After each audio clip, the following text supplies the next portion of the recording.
Bonjour à tous, c'est Postman. Aujourd'hui, il y a une nouvelle vidéo où on va réagir à 2 histoires d'horreur. C'est parti.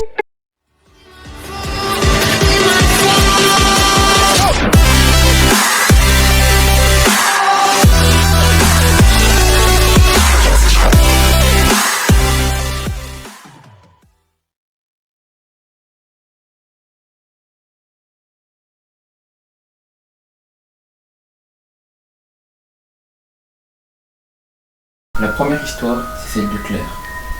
Claire a emménagé dans une coloc la semaine qui précède son histoire avec 2 de ses amies, Fabienne et Florence. Elles vivent toutes les 3 dans un 100 mètres carrés dans un bâtiment des années 60. Lorsqu'elle a visité l'une des chambres, elle a eu une sensation bizarre, mais cette sensation, elle l'a très vite oubliée. Puis 2 jours avant qu'elle nous raconte cette histoire, elle rentrait du travail, il devait être aux alentours de 20h. Elle était seule chez elle, et là, tout à coup, le sol se mit à trembler. Comme si quelqu'un se donnait dans les couloirs, juste en face de la chambre où elle a eu ce mauvais pressentiment. Puis elle a entendu des bruits de doigts qui grattaient sur le bois. Elle a entendu tout ça pendant plus ou moins une demi-heure. Puis Claire nous dit qu'elle n'a pas couché de peur. Après, plus tard, Florence est arrivée. Elle a soupé et est partie se coucher vers minuit. Dans sa chambre, elle était allongée sur le lit et elle écoutait de la musique avec des écouteurs. Elle entendit quelque chose. Claire enleva ses écouteurs et entendait quelqu'un passer derrière la porte, qui marchait de gauche à droite. Elle saisit son téléphone pour envoyer un message à ses colocs leur disant d'arrêter cette plaisanterie.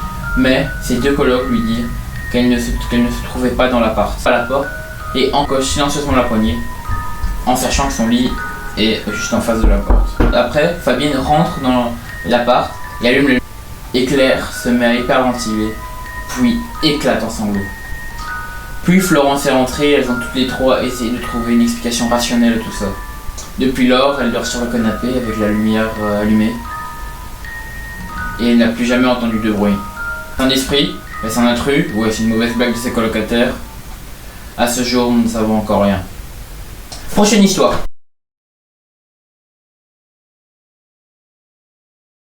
La dernière histoire est celle de Mathieu et Dalila. Cette histoire se passe à New York, le 11 septembre 2001, la nuit même des attentats. C'était tard et ils étaient tous 2 dans un parc public. A noter qu'ils n'avaient pas bu, pas consommé de drogue et que le parc était très bien éclairé.